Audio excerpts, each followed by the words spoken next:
Earlier tonight, I actually had the privilege of sitting down with one of Whitney's colleagues and confidants, and here is my interview with former director of video production at Arista Records, S.A. Barron.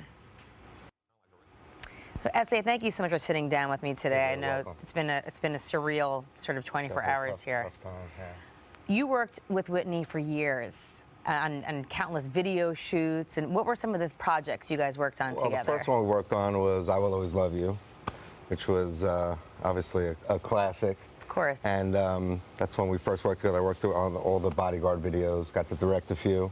Amazing. And, in fact, isn't that song one of the best-selling singles of all time? Yeah, I think it is. I think it was like 4 million. I think it was, unbelievable. And you know, I got to spend a lot of time with her, excuse me, on a one-on-one basis, which was great.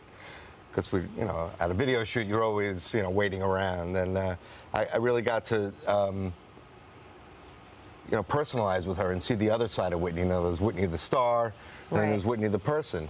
And when you're sitting one-on-one like this in the trailer, the shoot, I really got to have some great conversations with her about, you know, about her life, and she's just a really down-to-earth person. And so there was almost two different personas. And the more intimate side. Yeah, and I was really blessed to get to know that side of her. Right. We got to spend a lot of time together. She told me great stories about just being a kid and being a tomboy and growing up with all her brothers and that. And she told me about the first time she went to, I guess when she first got famous, and she was hanging out at Arista on 57th Street and went across the street into McDonald's on 57th Street and didn't realize that, you know, she couldn't go out anymore. It was, it was basically a mob scene, you know, and they had to, like, you know, have security come and take her out, and it was the whole thing. So she didn't even realize her fame. She had no idea, and her you know, status. yeah, she had no idea, and you know, and I think in a lot of ways that, you know, that part of her, you know, you lose that ability to go out and just be a regular person. But she. Do you feel like that sort of stardom put pressure on her? Did you feel like that was hard for her to accept this new public persona? Absolutely, she would have to, absolutely. Because I think if you talk to her as a person, she was a different person than she was in public. It was just she was a lot more, just like I said, down to earth and a lot more real and funny, and she would just like to tell good stories and was very, you know, would love to connect with people. She would just, I'd be standing outside the trail and she'd, oh, S.A., come on in. You know, she just wanted to sit down, and it would just be me and her just talking, and you know, and that was great. I'm really blessed to have that with her. That experience, of course. And I think that the fame definitely was somewhat of, I guess for everybody, it's somewhat of a prison in a lot of ways, where you just can't go out and just walk down the street anymore. And that's, I think she felt that pressure, and it was, you know, that was kind of sad.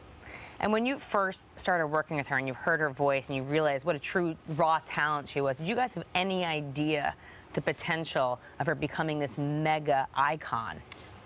Did she even know? You know, what was I don't think so. I mean, I think she was very humble, like I said, very down to earth, and just that voice. Yeah, I mean, that was the only way you could describe it. It just went through you. It just kind of, you felt it in your bones. There was, you know, there was no other way to describe it. It was just that feeling of just the music coming at, you know, just the way it emanated from her. It was just. It was one of a kind. It really was. Her vocal is just so effortless. That's what's so amazing about it, just effortlessly perfect, you know? Yeah. What, can you share maybe like a fun anecdote or a fun story about her that you guys shared together, maybe on one of your shoots? Well, you know, we got to go to Paris together. I did a video shoot with her in Paris, directed a video with her at the Bercy, and we got to spend a lot of time there. And we were waiting for her after she did a concert at the Bercy, which is the big, you know, concert place there in Paris, and we were going to shoot her at the Eiffel Tower after. Right. And so we waited and waited, and like, I wonder if she's going to show up. When did she show up? Because the lights from the Eiffel Tower turned off at a certain time, and so we're sitting there looking at our watches and wondering if she's going to show up, and all of a sudden, like 5 limos pull up, and she shows up, and literally as she's walking up, the lights go out. And she said to me, I remember her saying, "That's it, I'd only do this for you," she said to me. "I'd only do this for you." And we did the shoot there, and it came out well, but we didn't get the lights on the Eiffel Tower, though. She was the light. She was the only light that you needed on that shoot. The light. So. She was great, and truly miss her. I really will. S.A., thank you so much. I appreciate you coming by and sharing with us. Thank you.